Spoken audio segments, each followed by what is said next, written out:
Welcome to I Love My HBCU ? The podcast where we express our undeniable love for HBCUs, but where we are also not afraid to address a few tough questions. So, sit back, learn a little, love a lot, and rep your HBCU. Hello, everyone, and welcome to this week's episode of I Love My HBCU ? Yes, I'm just going to go right into it and say I am absolutely nervous to meet these amazing Morgan State University alum of Vontelle, and it is Tracy and Nancey of Vontelle. Can you say hello to our audience, please? Hello to everyone out there. So this is slightly embarrassing for me to admit that I did not even know. I am not a Morgan alum. I am a professor. I am a professor and administrator at Morgan for almost 20 years now. Oh, and you're a Morganite. when I'm a total Morganite. Total Morganite. Honorary. I'm clear to say I'm not an alum because, you know, the Morgan alum, they will literally put me in my place if I claim that I am and I'm not. But do you know the absolute joy to turn on your television one day, at least Tosin, and I see these two ladies on my screen and they have these gorgeous frames on, and there is a professor at Morgan who's like, oh my gosh, it's Tracy, it's Nancey. And I'm like, who's Tracy? Who's Nancey? And he's like, those are my Morgan sisters. So Morgan is so proud that you are repping like crazy in a space that I don't know if too many of us even would have thought or ventured. I've read the story, but I want you to share the Paris story that birthed Vontelle. It's an amazing Absolutely. story.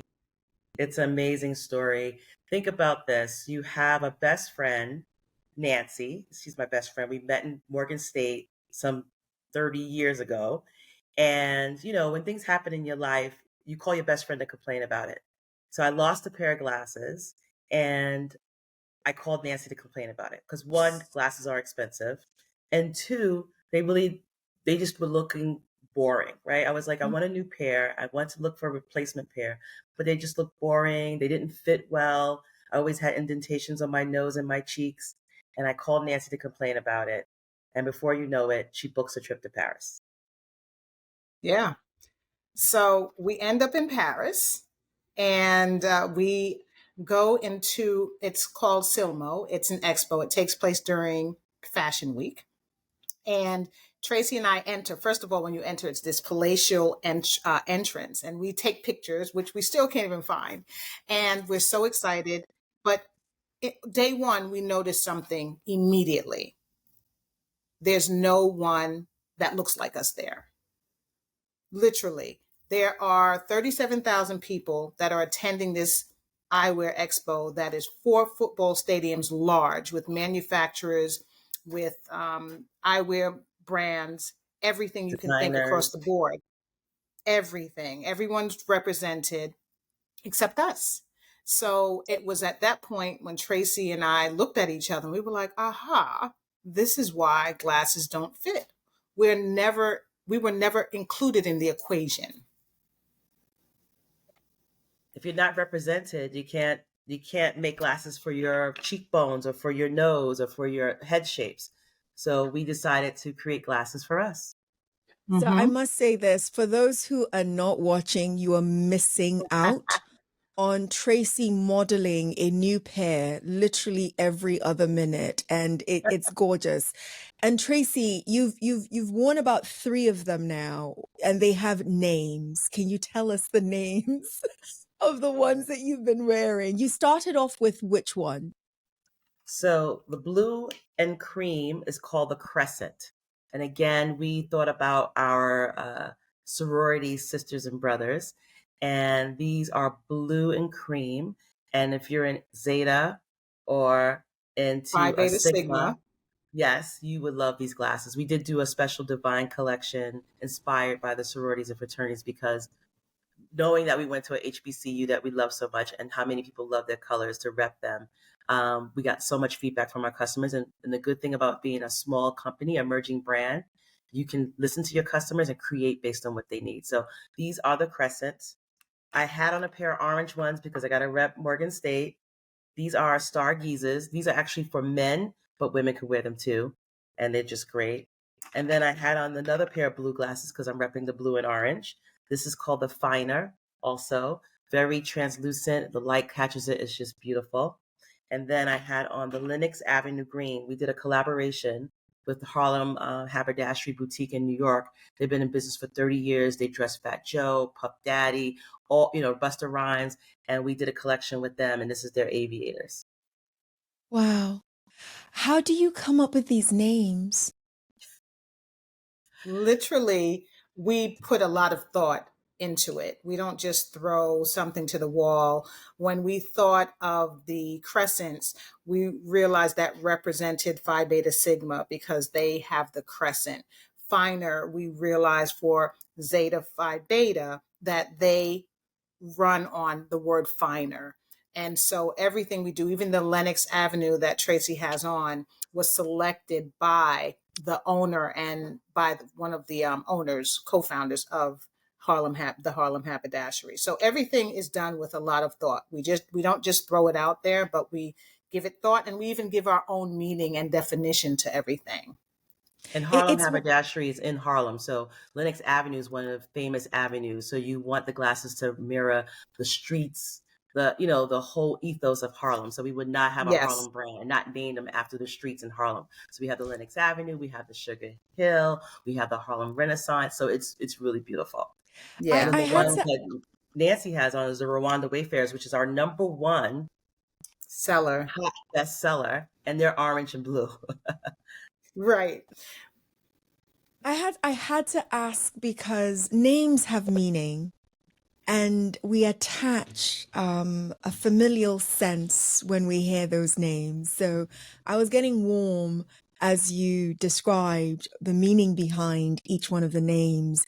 And people are going to take ownership of these frames beyond you based on the names that you gave them. I want to hear, I'm assuming the naming behind the Rwandas, but what's behind that name?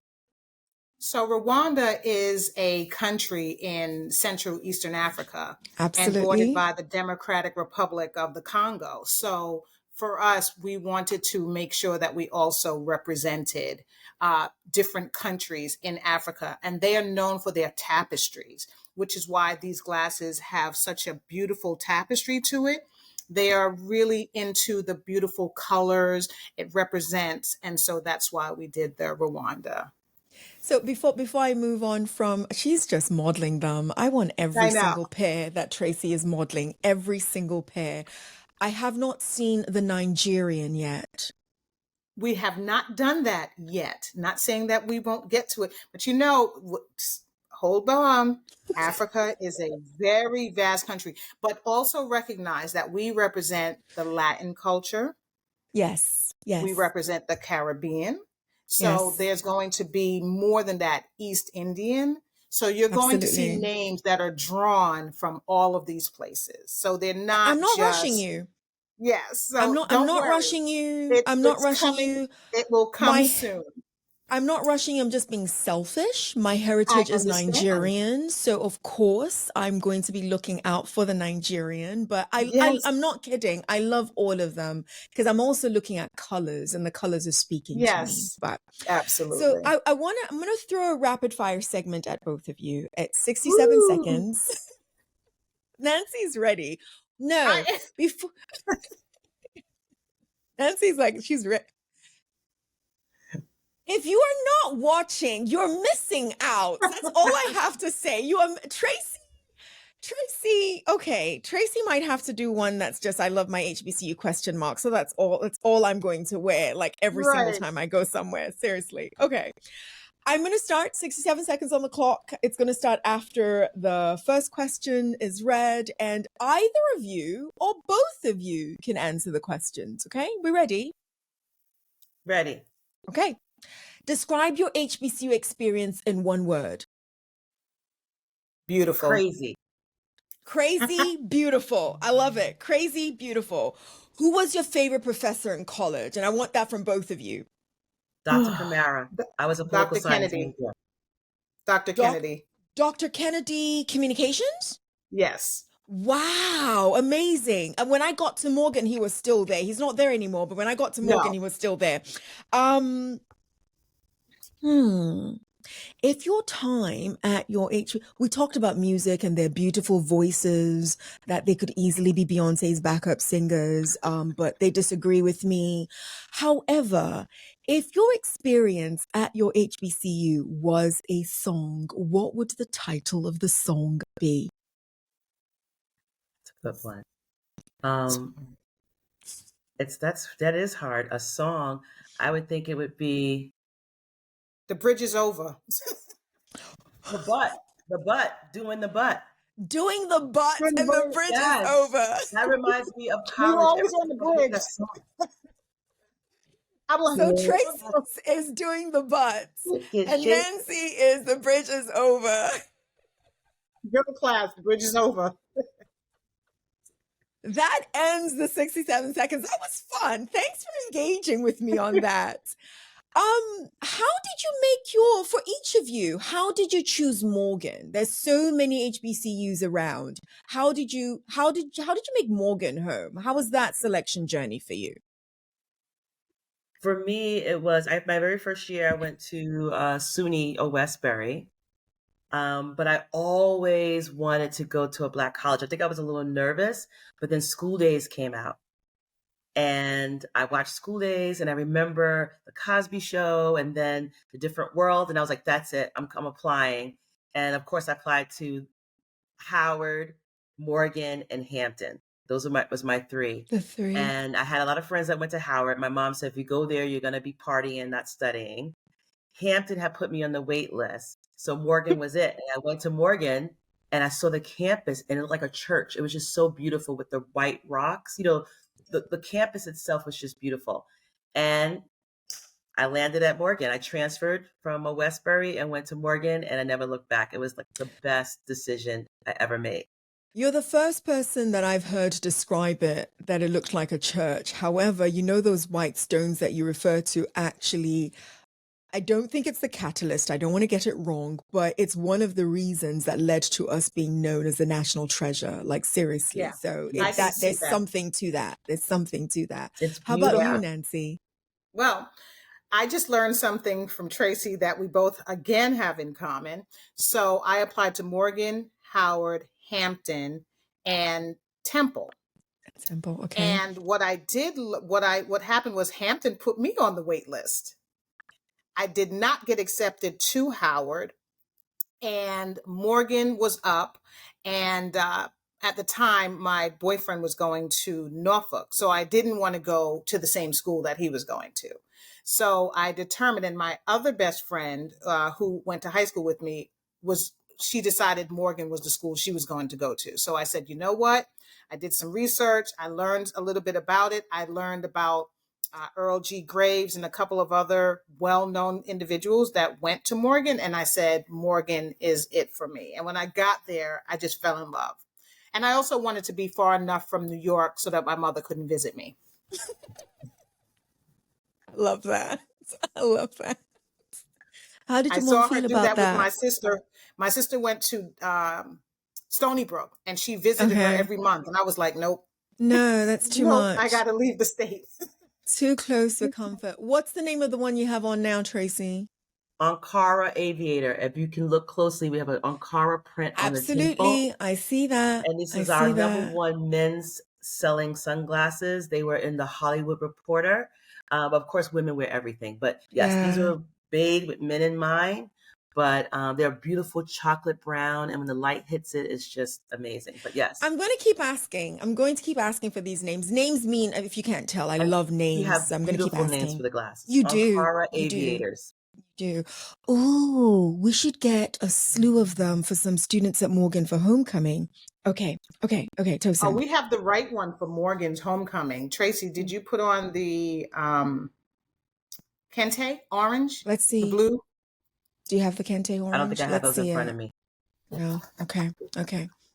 We're gonna get up. We're gonna get our We have hands the on a pair geezers. We though. have the I geezers, see. the I star see Nancy. geezers, which is Nancy's great. looking. I see I'm Nancy here. looking. All of my glasses are right behind me, so that's easy enough for me to do. The star geezers are good too. That They're is Yeah. perfect for homecoming. That They are blue and they have the kente with the orange and it's blue. Yeah. that is perfect for homecoming at any year, at any time. So Anytime, yeah, yes. anytime, any year, anytime. That speaks volumes. You are best friends, and friendships, marriages, you name it, get made in college. But you've also been best friends for 30 years. And I get to speak to students a lot who are going in and out of friendships. So I kind of want to hone in on that. How do these two amazing human beings who are friends and best friends at that stay lockstep, working with each other so well? Yeah. And it doesn't hurt the friendship and doesn't hurt the relationship. I want you, I really do mean this, would love you to give our students, especially who are listening, and Lord have mercy, you don't want to be on a college campus nowadays. My office is a therapy session all day long, and it's all friendship issues. And I'm slightly judging in my head sometimes, but never on my face. But I'm like, no, guys, you're going to get through this. I really do want you to give some tips on how you have maintained such a strong relationship through the years, if you don't mind. I would have to say that it starts with respect. That is the number one thing for me, and accepting the person for who they are. Tracy knows all of my idiosyncrasies, and I would have to say I know all of hers.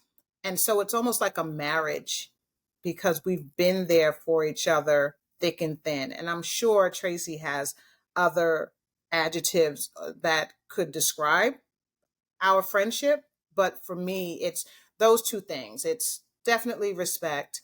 And number two is acceptance of who you are, regardless, and the no judgment zone. And yeah, in the back of your head, you may say, oh, well, she's a little crazy. But but we know who we are. And when you accept that, then you can move past all the stuff and never stay angry. It's almost the same. Like, don't go to bed angry. Don't stay angry. Talk it Tracy, out. do you have anything else to add? No, I think everything she said is exact. I think you have to not be so hard on the other person. The reason why there's conflict is because you expect somebody to do something that you would do, or them to respond the way you would respond. But you have to realize they're a different person, right? And people's focuses are different. So I think over the years, and you show up for that person, right? So we've been married, we had divorces, we had kids, we had so new jobs, fired from jobs. I mean, our whole life, we had so many things happen, and we've been there for each other. So at the end of the day, you have to just show up for that person. You don't have to even say anything. You just, something happens that's sad or something that happens that's happy, you show up.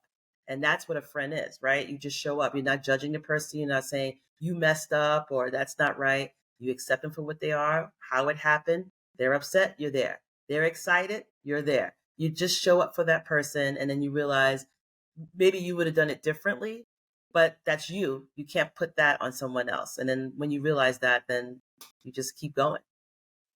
I'm not kidding. I'm going to take this excerpt and play it in class for a particular class that I'm thinking of, where we talk about the true definition of friends, how to actually recognize and identify what a good friend is, and the fact that so many of our lifelong friendships get made in college. It actually is the right place to start discussing these things and not way past.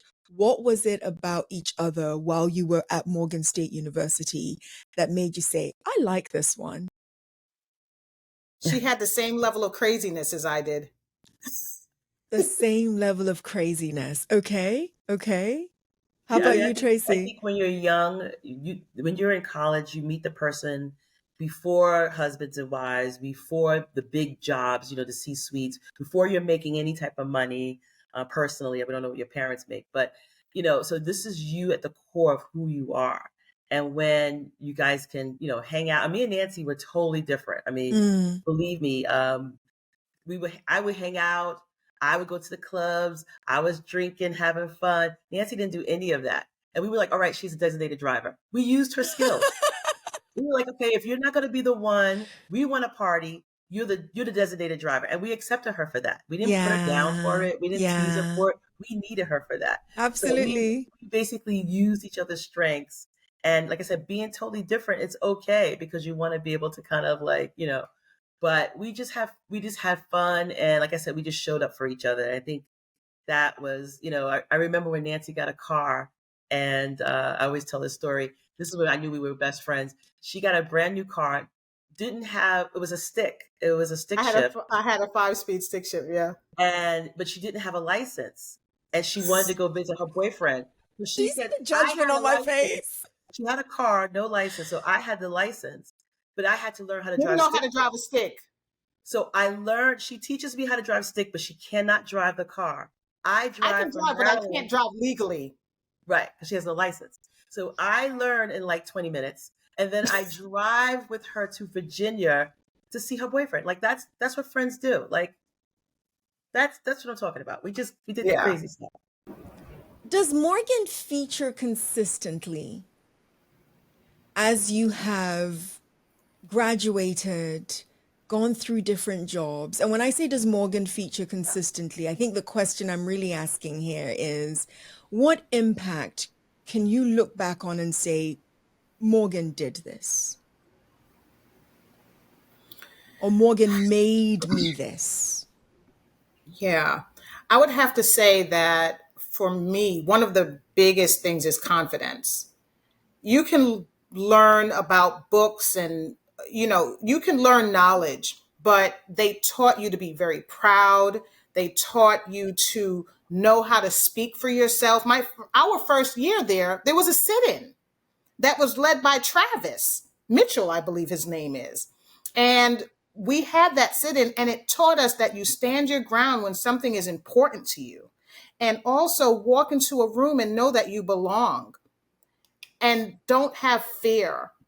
And I think all of those things are representative in what Tracy and I do and uphold today when we are in this big sea that doesn't even have us included, right? We're in this ocean, and here we are paddling, and we're like, we're gonna make it. We don't care what that undercurrent is. We're gonna be there. We're here for the longevity run, right? So that's what Morgan for me represents.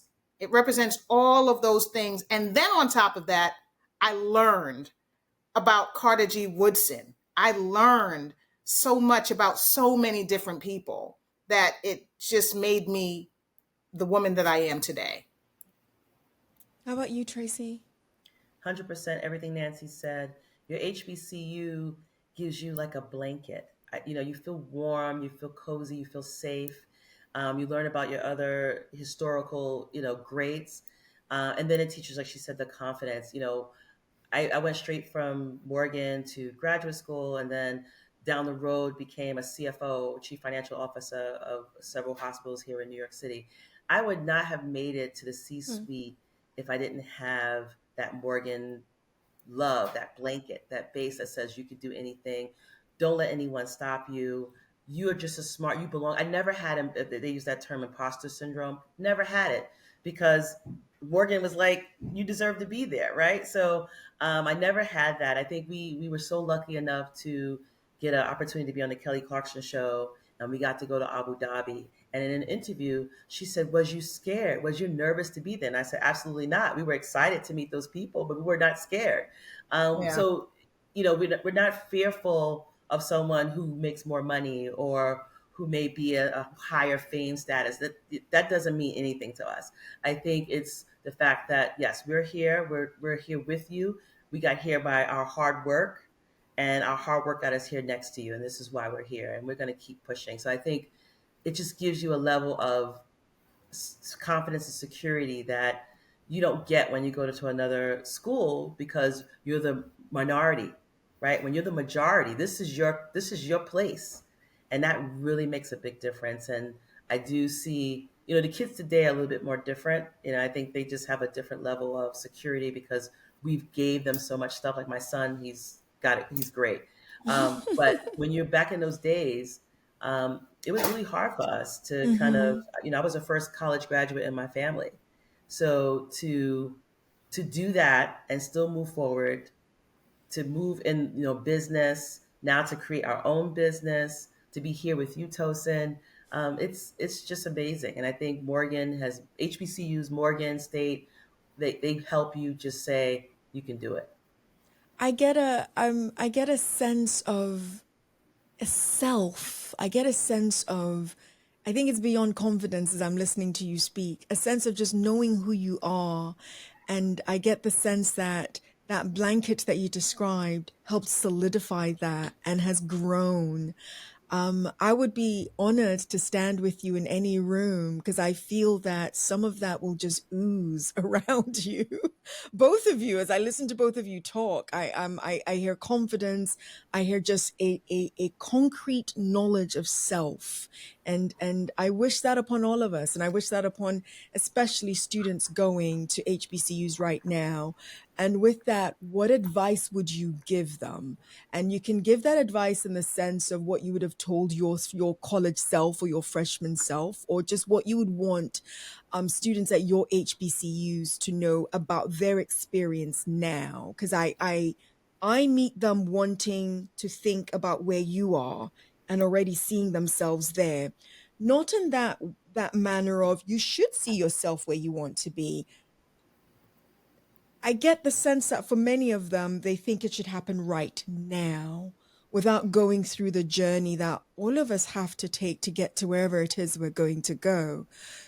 I'm going to stop talking. I apologize. What would you tell them? What would you tell students at Morgan State University and all HBCUs now about what they should cherish about their experience? I would say the one thing is don't rush it. I was rushing to be an adult and get that paycheck. And it robbed me, honestly, of my college experience because I was so busy trying to get out. When I actually could have done another year at Morgan, not undergrad, probably going to grad school, but I could have experienced that. And Tracy did, she went on to grad school right away. But I would honestly say, find people like you just said, like how I found Tracy and I found my tribe. Because when you get older, you need those people to fall back on because you're going to have good times and you're going to have bad times. And one of the things I know about friends is that when everybody else walks out, the good friends walk in. And those are the people who are your bedrock, who stay with you no matter what, through thick and thin. And those people, regardless, like Tracy said, the jobs, the marriages, the children, those are the people that are always going to be there. You're going to need that person in the middle of the night or whatever to take a trip with you. Stay steadfast with the people and the knowledge that you learn from college and hold on to it. Hold on to it dearly. I love that. I love that. Tracy. I would say just be present. In no way when I was in Morgan in 1990, when I was there, did I know what I wanted to be or what I wanted to do, right? I changed my major like twice. Actually, Nancy was like, "What's your major in finance?" You don't know who you want to be. So don't worry about getting out or what you're going to do 5 years from now, or I enjoyed my college experience. I made sure I made all my friends and, who I'm still friends with to this day. So enjoy that. And then you build a network. And then once you leave and you decide, I'm going to try this position or I'm going to go here, if you need to reach back and call someone, John is working in this field or Nancy's working in this field. Or, you reach out to your friends and say, hey, can you get me an interview or something like that? But you don't know. When I was at Morgan, I did not know at all what I wanted to be when I grew up. I had some inkling. I knew what I liked. I know what I didn't like, but that was it. And I said, I took drama classes. I took everything because I didn't know. I would tell the college student, take every class, figure out what you like. Some of them already know what they want, but people who don't, take a drama class, I took a poli-sci, I was poli-sci, I took a finance class, I took everything. And that's how I knew what I wanted to do and what kind of areas I wanted to go into. I couldn't do drama. I was too nervous on the stage. So that wasn't good. I was not going to be an actress. I couldn't sing, so I was not going to be a singer. But She's got a really good singing voice, I guys. couldn't hold a note. But, I was always good at finance and numbers, and I was always good in politics and stuff like that. So just enjoy. I think the kids who are rushing to get out, don't rush. If you can stay another year, stay. If you do it, because you have a long time to be grown. Yeah. All your life. You have a long time to pay bills. If you can stay inside and get that, student loan deferment, do it. Do it. Do it. Do it. Yeah. Thank you. Thank you for that. Finish this sentence for me. Because of my experience at my HBCU, I will not. I would not lose. Is that yours as well, Nancey? I was going to say, I will not give up. I will not give up. I will not give up, and I will not lose. Wow, ladies. I could talk to you forever, but I want you to share with us, is there a project? I know there are a few more frames coming out, more than a few more frames coming out, but is there a project that either both of you are working on or that you're working on individually that you would love to bless our audience with knowing about? I'll let Tracy take that. So Vontelle is an emerging brand, and we're doing so much. We have been so lucky. We have a couple projects coming out this Christmas. We have we have a licensing agreement with 50 of Hip Hop. So we're going to have a commemorative kind of graffiti glasses coming out. We also have our Paw Patrol. We have a children's line with Nickelodeon. The movie's coming out in October. We will have those glasses out. And soon we will be working with one of your most favorite HBCU college, fictitious college. Fictitious college. So you think of the reason why I went to a HBCU is because of Different World and Hillman. And we're doing a commemorative pair of glasses with your famous Dwayne Wayne. So look out for some flip up special glasses coming soon. Oh, that's going to be amazing. Oh my gosh, that is going to be amazing. Oh my God, that is going to be amazing. I'm getting a few. I should be embarrassed to say this, that I don't have a pair yet, but I'm ordering a pair almost immediately. I think I'm going to add to that number for the Rwandas, because Nancey's had them on the entire time, and because Tracy's been our fashion plate. She's been the model. She's been the model today. She has tried on not all 50, but quite. She's about to switch again. She's switching again, guys. She's switching again. Now she's going back to the beginning. She's going back to the beginning. Bless our audience, in one word or phrase, why do you love your HBCUs? It made me who I am today. It's home. It's home. I love that. We go homecoming every year. It's home. It's home. It's home. Ladies, I am the one that is honored to have been in conversation with you today. I hope many more people get to have a chat with you. You are so much fun. And I appreciate you for that. I really, really do. And to the audience watching and listening, thank you for tuning into I Love My HBCU ? I hope that you have enjoyed this conversation with Nancey and Tracy of Vontelle. I hope you get your hands on as many of their frames as possible. Tracy has modeled almost every single pair, and they're gorgeous. And I also hope that I have earned the pleasure of you subscribing to my podcast, I Love My HBCU ? Yours in HBCU love. See you next episode. Thank you, ladies. Thank you. Thank you. You've been listening to I Love My HBCU ? Let's keep the conversation going as we share our stories and encourage more practical support of HBCUs, whilst, of course, holding each other accountable. Don't forget to follow and subscribe for the latest episodes. Until next time, love and lift your HBCU.